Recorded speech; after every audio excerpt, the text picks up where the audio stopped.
Hello दोस्तों, welcome to uppers तक। Class 10th की मैथमेटिक्स में आप सभी का एक बार फिर से हार्दिक स्वागत है। क्लास 12th में आपका चल रहा था मेरे प्यारे भाई अनसॉल्व पेपर 2022 का, ठीक है। इसमें हम सेट 1 स्टार्ट किए थे। आपका कोड आपको मिला लेना है ए बी जो कोड होगा आपका वही सेट ये चल रहा है, ठीक है मेरे प्यारे भाई। ये हम जो आपको अनसॉल्व सॉल्व करवा रहे हैं 2022 का, ये बोर्ड एग्जाम 2023 के लिए मेरे प्यारे बहुत ज़्यादा इंपॉर्टेंट है, क्योंकि आप देखते हैं कि कम से कम 70% क्वेश्चन ऐसे होते हैं जो रिपीटेड होते हैं, ठीक है मेरे प्यारे। पिछले 1-2 साल वाले क्वेश्चन जो होते हैं आए होते हैं बोर्ड एग्जाम में, वही क्वेश्चंस रिपीटेड होते हैं, ठीक है मेरे प्यारे भाई।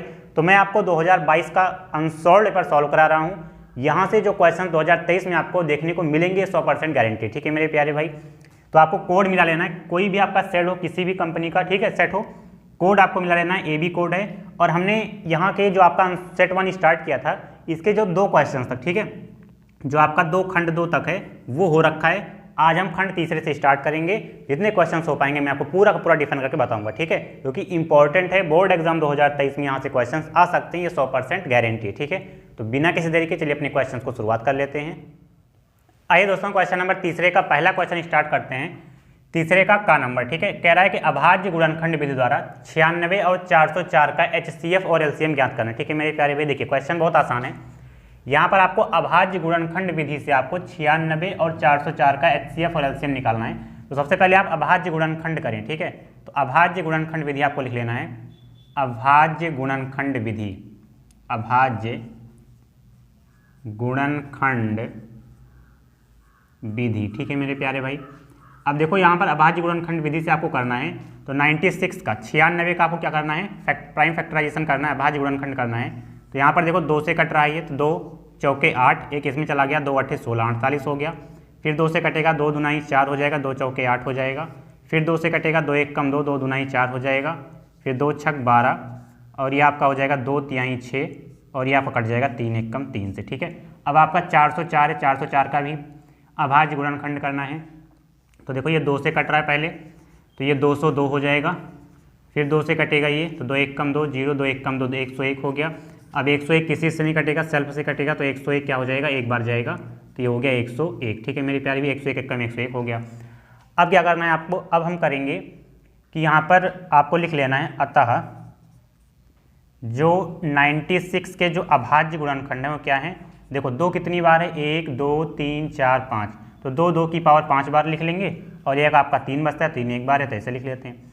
अब यहाँ पर 404 है आपका, 404 के अभाज्य गुणनखंड कितने हैं, देखो 2 तो है। अब कितनी बार है, 1 2, 2 की पावर 2 हो जाएगा, गुणे 101 एक बार है, तो 101 लिख लेते हैं, ठीक है। अब क्या कहा गया है, अब कहा गया है कि HCF, देखो यहाँ तक तो आप कर ले जाएंगे, ठीक है। अब यहाँ पर आपको देखना है HCF आपको ज्ञात करना है, और क्या ज्ञात करना है, LCM आपको ज्ञात करना है। तो देखो HCF और LCM निकालने सबसे पहले आपको देखना पड़ेगा कि कॉमन क्या है। अगर आपको HCF निकालना है तो कॉमन देखना है। तो कॉमन यहाँ पर क्या है, 2 कॉमन मिल रहा है आपको, आप कहेंगे जी बिल्कुल मिल रहा है। लेकिन यहाँ पर आपको ध्यान रखना है कि अगर HCF निकाल रहे हैं तो न्यूनतम घात देखनी है, न्यूनतम घात, ठीक है, न्यूनतम घात आपको देखना है, न्यूनतम घात। तो यहाँ पर सबसे पहले आप देखेंगे HCF निकालने हैं तो कॉमन क्या था आपका, 2 था, 2 कॉमन था। अब इसमें से आपको देखना है न्यूनतम घात कौन सा है। देखो 2 कॉमन था, लिख लिया, लेकिन देखो 2 की पावर 5 अधिकतम है, 2 की पावर 2 क्या है, न्यूनतम है। तो यहाँ पर 2 की पावर 2 मतलब का आपका 4 यहाँ पर HCF हो जाएगा, ये आपका आंसर हो गया, ठीक है मेरे प्यारे भाई। अब आपको देखना है LCM में क्या होता है, LCM में होता है उच्चतम घात देखना है, उच्चतम घात, ठीक है। क्या देखना है आपको, उच्चतम घात देखना है। तो यहाँ पर आप देखेंगे, देखो कॉमन तो मिल रहा है 2, जो कॉमन है वो लिख लो, 2 आपको कॉमन मिल रहा है, ठीक है। सबसे पहला काम को कॉमन देख लेना है। अब देखो कह रहा है कि जब आप LCM निकालेंगे तो आपको उच्चतम घात देखनी है। तो देखो 2 की पावर 2 और 2 की पावर में उच्चतम कौन है, 2 की पावर 5, तो 2 की पावर 5 आपको लिख लेना है। अब जो बचा LCM में सब लिख लो, जो बचा, देखो 3 अकेले हैं, लिख लेते हैं गुणे में, 101 भी अकेले, 101 भी लिख लेते हैं। अब इनका आपको गुणा करा लेना है। तो देखो 2 की पावर 5 कितना होता है, 32, ये आपका 32 हो जाएगा। अच्छा 303 का 101 में गुणा कराएंगे तो आपका हो जाएगा 303, ठीक है मेरे प्यारे भाई। 32 दुना 32 तिहाई कितना हो जाएगा, 96, तो 96 और 32 तिहाई कितना हो जाएगा, 96, 96, तो 96 आपका 2 बार आंसर हो जाएगा, गुणा करके देख लेना, 96 आपका क्या हो जाएगा, आंसर हो जाएगा। तो ये आपका हो गया प्रॉपर सॉल्यूशन। इसी प्रकार से आपको पेपर में क्या करना है, सॉल्व करना है। अगर आप ऐसे सॉल्व करेंगे तो अब ये 2 नंबर वाले क्वेश्चन हैं, ये 2 नंबर आपको मिलेगा, ठीक है, कोई दिक्कत इसमें नहीं है। इसको आप नोट कर लें, फिर हम नेक्स्ट क्वेश्चन देखेंगे। आइए दोस्तों तीसरे का खा नंबर देखते हैं। कह रहा है कि के किस मान के लिए रैखिक समीकरणों के एक्स प्लस 3 वाई माइनस के माइनस 3 बराबर 0 एवं 12x प्लस के वाई माइनस का के बराबर 0 के युग्म के लिए अपरिमित रूप से अनेक हल होंगी। ठीक है, ये बातें आपको ध्यान रखनी है।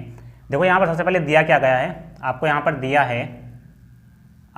पर दिया है ये समीकरण है आपका के एक्स प्लस का 3y माइनस का के माइनस का 3 बराबर 0 और एक आपको दिया गया है दूसरा समीकरण है ये आपका 12x प्लस का के वाई माइनस का के बराबर 0। ठीक है, तो यहाँ से आपको ए बी सी का मतलब यहाँ पर दो समीकरण है तो आपको A1 B1 और C1 पहले समीकरण से मिलेगा, दूसरे समीकरण से आपको A2 B2 और C2 मिलेगा। ठीक है, तो यहाँ से आपको वैल्यूज़ निकाल लेनी है दोनों समीकरणों से, आप निकाल पाएंगे ये मैं समझ सकता हूँ। तो यहाँ से देखो A1 की वैल्यू निकालेंगे तो यहाँ से K मिलेगा, B1 की वैल्यू निकालेंगे तो यहाँ से 3 मिलेगा और C1 की वैल्यू निकालेंगे मेरे प्यारे दोस्तों तो आपको सिंबल से, देखो यहाँ पर दोनों जगह प्लस था तो हमने प्लस लिखा नहीं, लेकिन अगर माइनस है तो आपको माइनस लिखना है। तो यहाँ पर C1 कितना आ जाएगा माइनस का K माइनस का 3। अब यहाँ पर A2 की बात करेंगे तो देखो ये पहला समीकरण था, पहले समीकरण से आपको 1 वाले टर्म मिलेंगे। अब ये दूसरा समीकरण है आपका, दूसरे समीकरण से आपको 2 वाले समीकरण आपको वैल्यूज़ मिलेंगे। ठीक है, A2 B2 C2। तो यहाँ से आपको देखो x1 कितना है, x1 का गुणांक x का गुणांक कितना है 12, तो A2 आपका 12 आ गया। y का गुणांक कितना है आपका k, तो B2 का मान k आ गया। C2 का गुणांक कितना है, देखो यहाँ पर माइनस के है तो सिंबल लिखना है आपको, माइनस के हो जाएगा। तो यहाँ से आप A1 B1 C1 A2 B2 C2 का आप मान पा गए। अब देखो यहाँ पर जब कहा गया है अपरिमित रूप से अनेक हल होंगे तो यहाँ पर आपको लिख लेना है अपरिमित रूप से अनेक हल के लिए,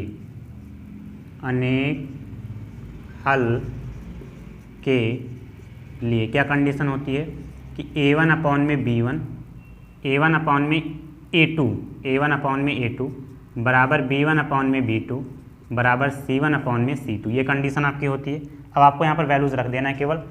A1 कितना है आपका K है, K रख देंगे, अपॉन में A2 कितना है आपका 12 लिख देते हैं, बराबर किसके होगा B1 कितना है 3 आपका, B2 कितना है K बराबर C1 कितना है आपका माइनस का K माइनस का 3 अपॉन में C2 कितना है आपका माइनस का K। ठीक है, अब इसमें से दो कोई बराबर कर दो आप, तो हम क्या करते हैं दोनों को, देखो आसान है ये दोनों बराबर कर लेते हैं। तो यहाँ पर लिखेंगे अब K बटे 12 बराबर 3 बटे K, इनका क्रॉस मल्टीप्लाई करा सकते हैं आप, तो K कितना हो जाएगा, K का स्क्वायर हो जाएगा, 12 गुणे 3 कितना हो जाएगा 36 हो जाएगा।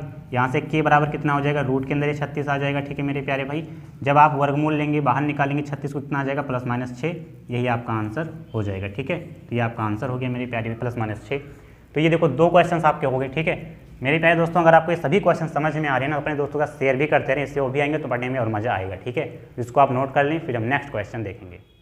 आइए दोस्तों क्वेश्चन नंबर तीसरे का गा देखते हैं। कह रहा है कि त्रिभुज ABC एक समद्विबाहु त्रिभुज है जिसका कोण C समकोण है, सिद्ध कीजिए कि AB² बराबर 2AC²। ठीक है मेरे प्यारे भी आसान क्वेश्चन है। देखिए यहाँ पर कहा गया है कि जो आपका त्रिभुज ABC वो समद्विबाहु भी है और C एंगल समकोण भी है। ठीक है, तो यहाँ पर आपको देखो सबसे पहले कंडीशन क्या देखना, आपको जो कोण C कह रहा है समकोण है तो इसका मतलब समकोण त्रिभुज आपको बनाना ही पड़ेगा। ठीक है, तो समकोण त्रिभुज हो गया। अब यहाँ से कह रहा है कि C समकोण है तो इसको हम C ले लेंगे तो इसको समकोण बना देंगे। ठीक है, अब यहाँ पर कहा गया समद्विबाहु त्रिभुज का कंडीशन क्या होता है कि दो कोण क्या होंगे, बराबर होंगे।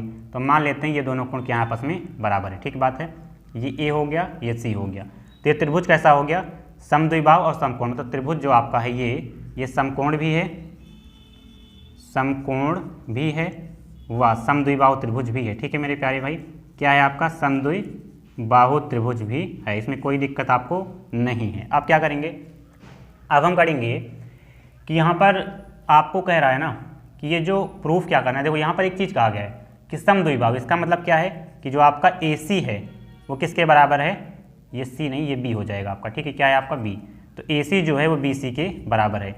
कह रहा था कि समकोण C आपका समकोण है तो C हो गया तो A हो गया, ये आपका B हो गया। ठीक है, यहाँ पर आपको कंडीशन क्या कहा गया है कि समद्विबाहु है तो इसका मतलब आपका AC जो है वो BC के बराबर है, दोनों भुजा आपके बराबर हैं। तो अब यहाँ से एक चीज़ आपको कहा गया कि आपको प्रूफ भी करना है, आपको सिद्ध क्या करना है, यहाँ से आपको सिद्ध करना है आपका क्या कि AB का स्क्वायर बराबर क्या है 2ac का स्क्वायर। ठीक है, ये आप कहेंगे जी बिल्कुल है। तो देखो आप जानते हैं चूंकि कि ABC जो आपका है ABC त्रिभुज ABC एक समकोण त्रिभुज है, एक समकोण त्रिभुज है। ठीक है, तो यहाँ से आप जानते हैं कि पाइथागोरस प्रमेय से, पाइथागोरस प्रमेय से, ठीक है, पाइथागोरस प्रमेय से क्या जानते हैं आप कि कर्ण का स्क्वायर बराबर क्या होता है, कर्ण का स्क्वायर बराबर क्या होता है मेरे प्यारे दोस्तों, लंब का स्क्वायर प्लस आधार का स्क्वायर। ठीक बात है। तो यहाँ से आप देख पाएंगे कर्ण क्या है आपका AB, तो AB का स्क्वायर क्या हो जाएगा, AB का स्क्वायर, लंब का स्क्वायर क्या है आपका AC, तो AC का स्क्वायर हो जाएगा, प्लस का आधार क्या है आपका, आधार BC ले लेते हैं। ठीक है, तो आधार आपका हो गया BC का स्क्वायर, इसमें कोई तकलीफ नहीं है। अब क्या कर देंगे, देखो यहाँ पर कंडीशन यही दी गई थी कि AC बराबर BC, अगर आप ये लाइन लिख लेते हैं तो आपका क्वेश्चन सॉल्व हो जाएगा। यहाँ पर कह रहा था समद्विबाहु बाहु, इसका मतलब दो आपके भुजा क्या है बराबर हैं, मतलब AC क्या है BC के बराबर है, तो AC की जगह हम BC लिख सकते हैं या BC की जगह AC लिख सकते हैं अगर दोनों बराबर हैं तो। ठीक है, तो हम क्या करते हैं कि प्रूफ क्या करना है आपको AC ना, तो हमें AC मतलब BC की जगह हमको AC रखना पड़ेगा क्योंकि हमको AC लाना है। तो यहाँ से AB का स्क्वायर जो है आपका वो बराबर हो जाए किसके, तो प्लस का AC का स्क्वायर हो जाएगा।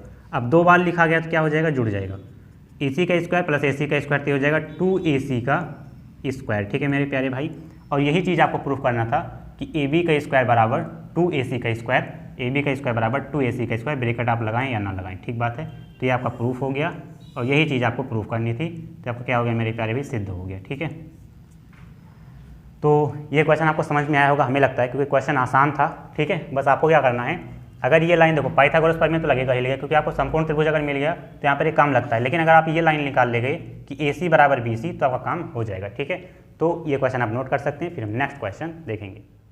आइए दोस्तों क्वेश्चन नंबर तीसरे का घा देखते हैं, लास्ट क्वेश्चन है आपका तीसरे का। ठीक है, कह रहा है एक बेलन के आधार की त्रिज्या 4 सेंटीमीटर है, त्रिज्या आपको 4 सेंटीमीटर दी गई है, ऊंचाई कह रहा है 14 सेंटीमीटर है, बेलन का वक्र पृष्ठ का क्षेत्रफल आपको ज्ञात करना है। देखिए यहाँ पर आपको बेलन बना लेना एक, ये आपका हो गया बेलन। ठीक बात है। अब यहाँ पर कह रहा है कि जो त्रिज्या है आपकी रेडियस, ठीक है, त्रिज्या कह रहा है, हालांकि ये क्वेश्चन मैंने आपको बताया है, त्रिज्या आपका 4 सेंटीमीटर है, त्रिज्या क्या है आपका 4 सेंटीमीटर है, ये रेडियस आपकी होगी 4 सेंटीमीटर। ठीक है, कह रहा है कि ऊंचाई आपकी यही होती है, ये आपकी ऊंचाई कह रहा है। अच्छा, त्रिज्या अगर ये 4 सेंटीमीटर तो दोनों त्रिज्याएं तो ऊपर नीचे बराबर ही होती है ना, तो ये भी 4 सेंटीमीटर ही रहेगा, कोई दिक्कत यहाँ पर नहीं है।